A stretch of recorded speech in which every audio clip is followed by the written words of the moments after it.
মাননীয় প্রধান উপদেষ্টার সফর সঙ্গী হিসেবে জাতিসংঘের সফরে যে একজন নারী শিক্ষার্থী ব্র্যাক ইউনিভার্সিটির এবং আরও একজন ছেলে শিক্ষার্থী যে জাহিন রাফিন নাকি সে যে গেল, এবং আর মাহফুজ তো ছাত্র আন্দোলনের সরাসরি লিডার ছিল, মাহফুজ প্রধান উপদেষ্টার বিশেষ সহকারী, সেটা পর্যন্ত ঠিক আছে।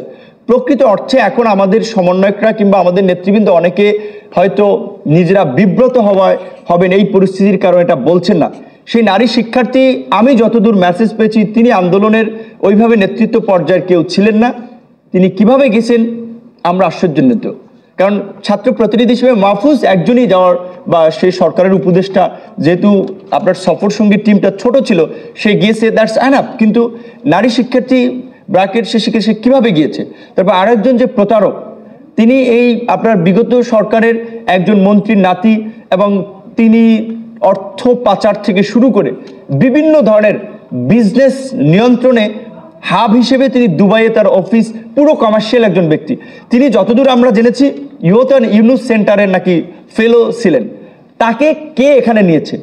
তাহলে কি আমরা ধরে নেব এই যে এই প্রতারকরা বিশ্ব মঞ্চে ছাত্র আন্দোলনের প্রমিথিউস হিসেবে তারা পরিচিতি পেয়ে আবার আওয়ামী লীগের পক্ষেই ইন্টারন্যাশনাল লবিং করার জন্য তাদেরকে স্পেস দেওয়া হচ্ছে?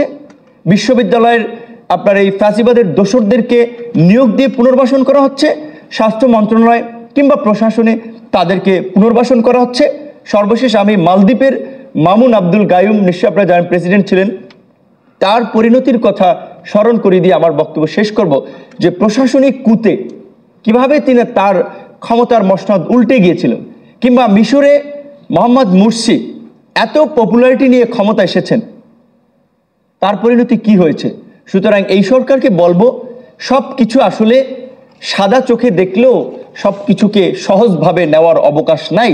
সুতরাং আপনাদের গভর্নমেন্টের শক্তি বাড়ানোর জন্য, আপনাদের স্ট্রেংথ বাড়ানোর জন্য, গভর্নমেন্টকে শক্তিশালী করার জন্য রাজনৈতিক দলের প্রতিনিধিত্ব নিশ্চিত করে জন আকাঙ্ক্ষাকে প্রাধান্য দিয়ে সংস্কারগুলো করে একটা সুষ্ঠু নির্বাচনের পথে আপনারা হাঁটুন। তার জন্য সেনাপ্রধান বলেছেন 18 মাস, রাজনৈতিক দলগুলো বলছে কেউ 6 মাস, 1 বছর। আলোচনার মাধ্যমে সেটা প্রয়োজনে 2 বছরও হতে পারে, কিন্তু সেই স্পেসটা সরকারের সাথে রাজনৈতিক দলগুলোর থাকতে হবে। কিন্তু সরকারে যদি রাজনৈতিক দলের প্রতিনিধি না থাকে তাহলে সেটা হবে না। আর এইটা কিন্তু অন্যান্য সময়ের মতো একটা caretaker government, normal caretaker government না, এটা একটু অভ্যুত্থান পরবর্তী সরকার, বিপ্লবী সরকার। সেই সরকারের চেহারা বিপ্লবী হতে হবে, এনজিও মার্কা চেহারা দিয়ে এই বিপ্লবী রাষ্ট্র পরিচালনার নেতৃত্ব দেওয়া যাবে না।